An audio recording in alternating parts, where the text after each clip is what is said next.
time. Go. Hi everybody, welcome back to Ashkelon. We're back at the scene where a house was stricken during the night by a direct hit from a rocket fired by Hamas from Gaza, where unfortunately we have one casualty here and a few severely injured. Joining us is from the IDF spokesperson unit, Lieutenant Colonel Jonathan Kornikis.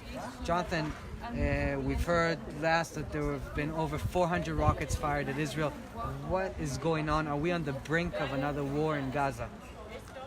Well, definitely Hamas and the other Palestinian terrorist organizations inside the Gaza Strip have made a very deliberate effort, a concentrated effort to fire a massive amount of rockets towards Israeli civilians. Something that we cannot tolerate and that we have told them that we are not going to tolerate. In response, we have targeted military infrastructure. We have targeted more than 150 military targets inside the Gaza Strip. Among those, contrary to previous events, we have also struck 4 large-scale strategic targets. All of that in order to deliver a message to Hamas that this type of rocket fire, this massive rocket fire at Israeli civilians, aimed exactly to create this kind of damage inside Israel, is something that cannot and will not be tolerated. Also, yesterday, the beginning of this deterioration started with something that was extraordinary and horrific, and Hamas posted also a video of the deliberate anti-tank missile fired at a bus that was full of IDF soldiers, and by some miracle, nobody was actually killed. What can you tell us about this event? Yeah, it's another type of Hamas attack that we know that they we knew that they would try to do. The event itself is Hamas decided to fire a missile from quite a distance, a few kilometers away. They spotted a target. From far, it's a civilian bus. And as you said correctly, it had soldiers on it. Fortunately, the soldiers just disembarked from the vehicle, so they weren't there. And the only casualty we had there was a soldier who was standing nearby and was hit by the blast and the shrapnel. But it really indicates again that Hamas is the aggressor here, that they're willing to willingly draw the Gaza Strip, all of the population there and everyone else, down a very dangerous path. That is what Hamas has been doing, the rocket fire, the missile fire, very dangerous things for Hamas to be doing, and we have of course responded with the adequate amount of force. And some would actually say that the IDF in Israel deliberately is restraining itself. This is not the first time that you've been in such a situation. Do you ever remember the IDF acting in such a restraint?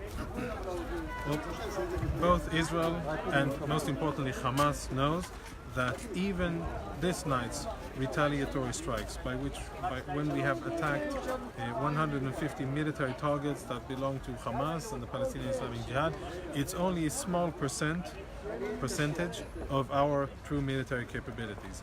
And this time we told Hamas that this type of reckless and dangerous fire is totally intolerable.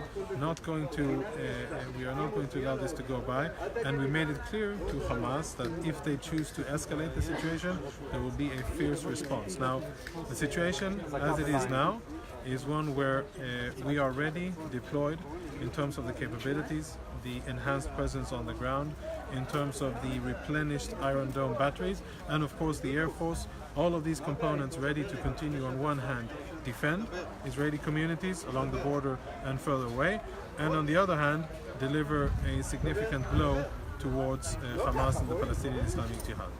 We also saw through the night many of the Iron Dome, Israel's missile defense system, intercept many of these rockets, but as we can see behind us, not 100%. What's going on with Iron Dome?